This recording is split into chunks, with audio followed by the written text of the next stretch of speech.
ทรัพย์อื่นต้องรักษากลัวเขามาลักเอาไปมีมากเป็นทุกข์ใจกลัวคนร้ายมาแย่งชิงแต่บุญไม่กลัวหายเป็นอยู่ตายก็อยู่จริงไม่มีการแย่งชิงเพราะความจริงต้องสร้างเองคิดทำแต่กรรมที่ดีธัมโมจะวินาโสธัมโมภเวรคติอรหังสัมมาสัมพุทโธภควาพระผู้มีพระภาคเจ้าเป็นพระอรหันต์ดับเพลิงกิเลสเพลิงทุกข์สิ้นเชิงตรัสรู้ชอบได้โดยพระองค์เองพุทธังภควันตังอภิวาเทมิข้าพเจ้าอภิวาทพระผู้มีพระภาคเจ้าผู้รู้ผู้ตื่นผู้เบิกบานสวาคาโตภควตาธัมโมพระธรรมเป็นธรรมที่พระผู้มีพระภาคเจ้าตรัสไว้ดีแล้วธัมมังนามัสสามิข้าพเจ้านมัสการพระธรรมสุปฏิปันโนภควโตสาวกสังโฆพระสงฆ์สาวกของพระผู้มีพระภาคเจ้า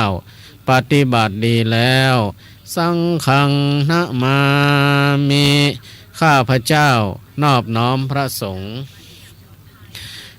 นะโมตัสสะภะคะวะโตขอนอบน้อมแด่พระผู้มีพระภาคเจ้าพระองค์นั้นอระหะโตซึ่งเป็นผู้ไกลจากกิเลสสัมมาสัมพุทธัสสะตรัสรู้ชอบได้โดยพระองค์เองธัมมาจาริคำส่องสว่างสู่ทางสุขสีคำจุนโลกนี้นิรันดร์ธัมโมจะวินาโสธัมโมภเวรคติขอถวายความเคารพพระมหาเถระพระเถรานุเถระเจ้าคณะพระสังฆาธิการครูบาอาจารย์ตุลุงตุป่อตุปีตุนาลูกพระลูกเนนผู้มีภูมิรู้ภูมิธรรมจุตนจุองค์อันหมายมีพระเดชพระคุณหลวงพ่อท่านพระครูนิวิตศีลสังวรเจ้าคณะอำเภอเวียงป่าเป้าหลวงปู่ท่านพระครูปฏิภาณธรรมทินเจ้าอาวาสวัดอรัญญวิเวกคีรีขอความผาสุกในธรรมจงมีแก่บรรดาศรัทธาญาติโยมผู้กำลังเปิดวิทยุฟังอยู่ณเวลานี้ทุกคนทุกท่านบอกว่าจะอยู่แห่งหนตำบลใดสถานที่ใดเปิดวิทยุรับฟังแล้วก็ขอให้ท่านทั้งหลายได้เตรียมตัวเตรียมใจจะเข้าสู่รายการธรรมะเพื่อชีวีคือการดำเนินชีวิตที่มีธรรมะเป็นเครื่องยึดเหนี่ยวจิตใจดำเนินรายการโดยพระครูปริยัติรัตนโชติหรือที่เฮาฮู้จักก็คือพระมหาเสาแก้วชุติเมธีเจ้าอาวาสวัดร่องกูตำบลปางงิ้วอำเภอเวียงป่าเป้าจังหวัดเชียงรายซึ่งได้รับมอบหมายทางด้านการเผยแผ่พระพุทธศาสนาประจำอำเภอเวียงป่าเป้านั่นคือเป็นพระธรรมทูตฝ่ายปฏิบัติการประจำอำเภอเวียงป่าเป้า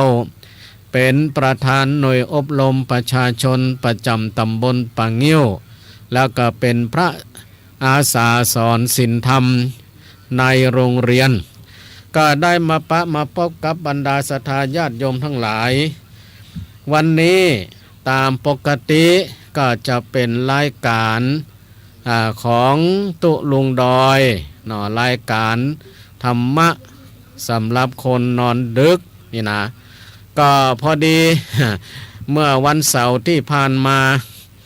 ก็ขอให้ตุลุง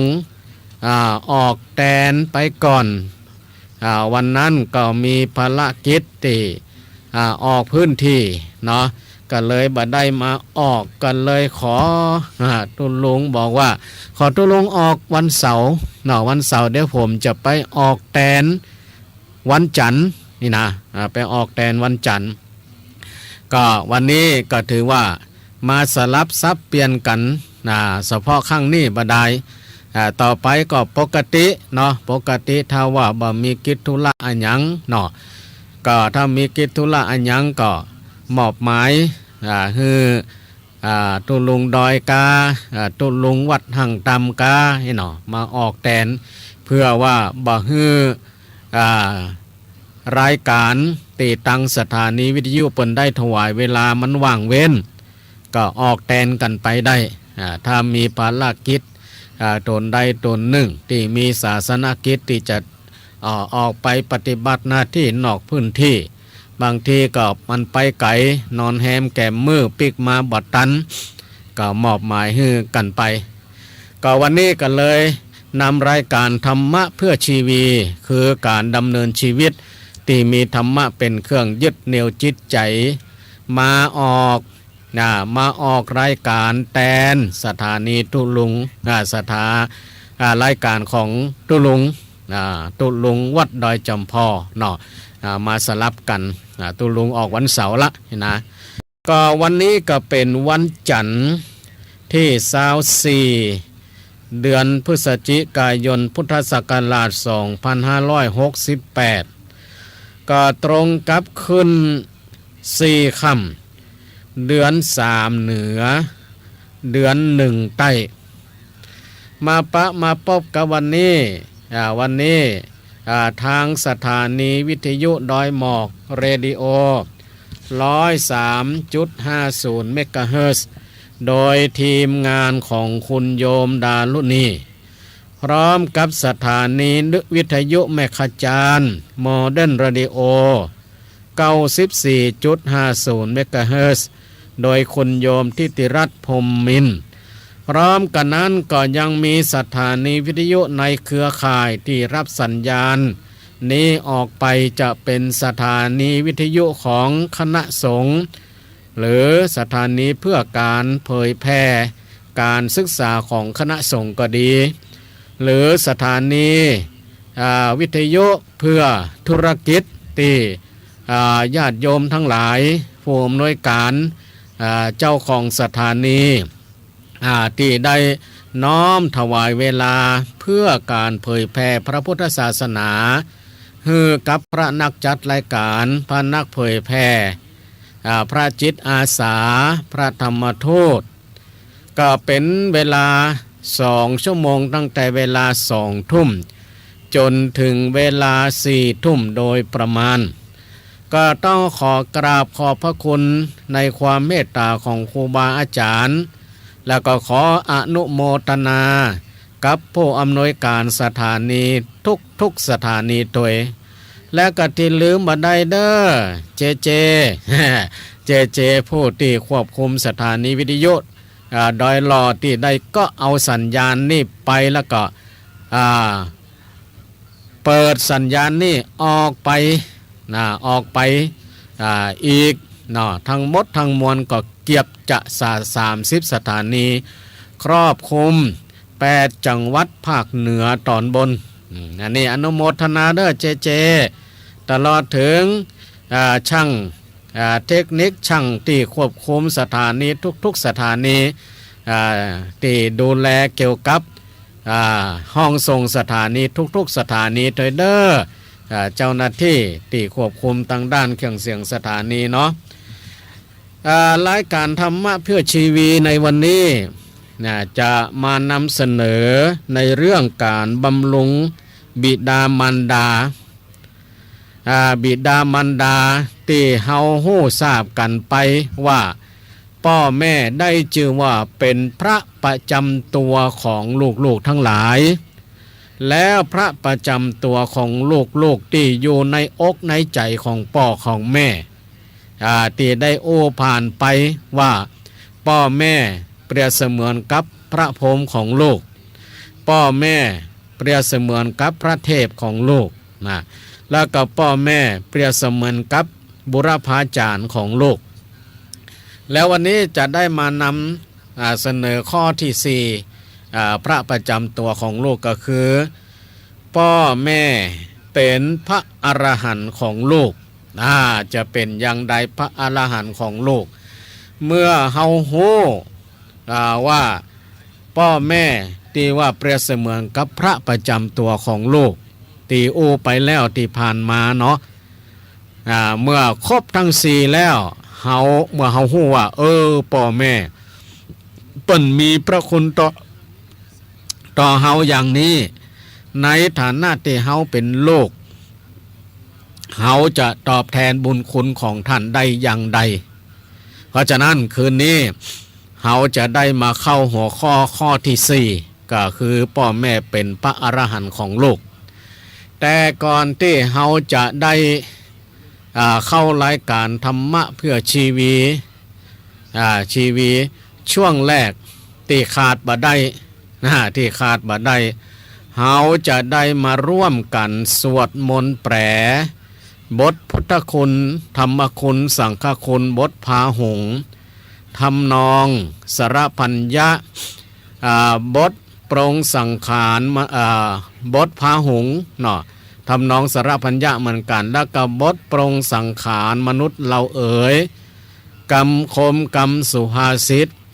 บทแผ่เมตตาหลวงแผ่เมตตาทั่วไปโดยจะให้น้องๆมาสวดนำก็คือน้องๆกลุ่มยุวพุทธสัมพันธ์วัดร่องโกนักเรียนโรงเรียนบ้านป่าซักที่มาสวดมนต์กูข้างถ้าว่าบัดติดงานติดธุระที่ไหนน้องๆก็จะได้มาร่วมแต่ถ้าติดการติดงานอย่างไผว่างก็มาไผบ่ว่างก็บ่เป็นอย่างก็วันนี้น้องๆก็จะได้มาเป็นต้นเสียงนำป่ออุ้ยแม่อุ้ยศรัทธาญาติโยมทั้งหลายในมาร่วมกันสวดมนต์เด้อคิดว่าตอนนี้เฮาคงจะกินข้าวน้ำจำข้าวแรงกันแล้วอาบน้ำอาบหนองหวีหัวปะแป้ง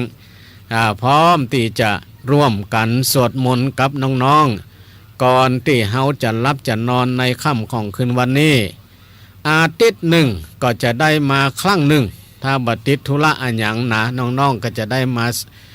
นำสวดเพราะฉะนั้นท่านทั้งหลายก็ถ้าว่าพร้อมกันแล้วก็เตรียมตัวเตรียมใจไว้เด้อก็จะได้เปิดเพลงขั้นรายการสักกำหนึ่งหลังจากเปิดเพลงค่ายรายการแล้วเฮาก็จะได้ให้น้องๆมานำสวดเนาะจะได้ให้น้องๆมานำสวดกันเนาะเฮาก็สวดพร้อมกันกับน้องๆเด้อสวดพร้อมกันก็ถือว่าเฮาสวดแล้วก็จะได้รับนอนฝันดีโดยเฉพาะก็คือบทปรงสังขารบทปรงสังขารมนุษย์เราเอ๋ยนี่ถ้าเฮาตั้งอกตั้งใจฟังนะเนาะท่านทั้งหลายก็จะมีคติเตือนใจสอนใจได้อย่างดีเหมือนกันบทปรงสังขารมนุษย์เราเอ๋ยนี่นะว่ามนุษย์เราเอ๋ยเกิดมาทำไมเนี่ยเพิ่นว่านิพพานมีสุขอยู่ใหญ่ไม่ไปเนี่ยเดี๋ยวเราก็มาฟังกันกับน้องๆเนาะตอนนี้ฟังเพลงขั้นรายการแป๊บหนึ่งเดี๋ยวเราจะมาเข้าในช่วงที่สวดมนต์ก่อนนอนเนาะ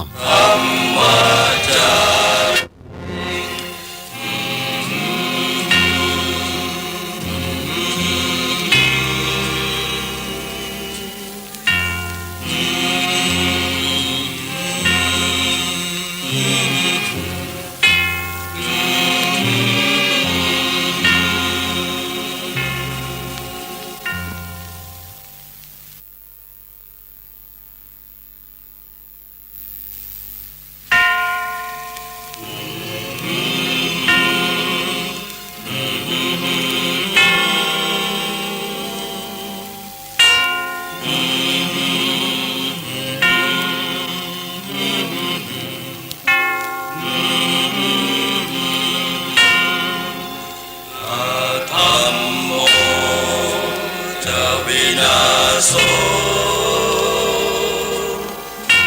ธัมโมภเวรักขติธัมมัจจาริพระพุทธองค์ท่านทรงตรัสรู้เป็นสัพพัญญูตรัสสอนความจริงว่าธรรมะย่อมชนะทุกสิ่งเป็นที่พึงพิงแก่ผู้ประพฤติชอบธรรมธัมโมจะวินาศโสธัมโมภเวรักขติธัมมัจจาริอำนาจใดๆก็ตาม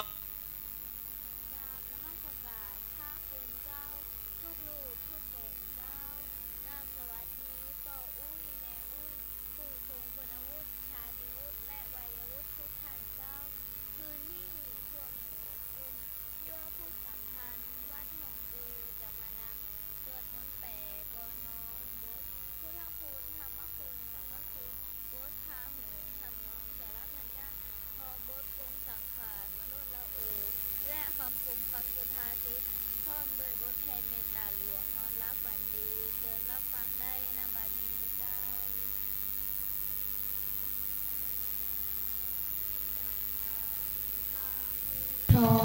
ภาคะวาพุทธาภาคะวันตังอาวิวาเทมิกาบสวาคาโตภาคะวะตาธัมโมธัมมังนามัสสา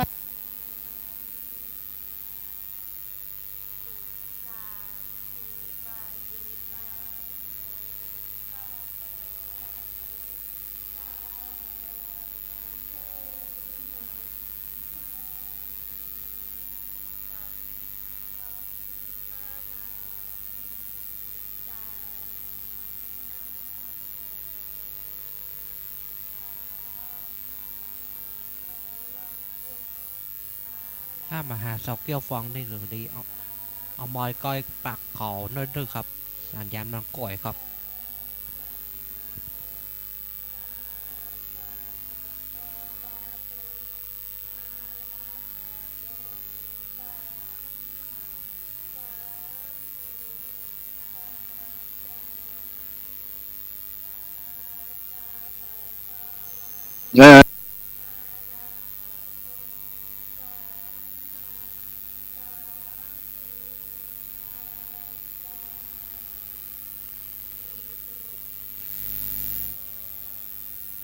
คาวะ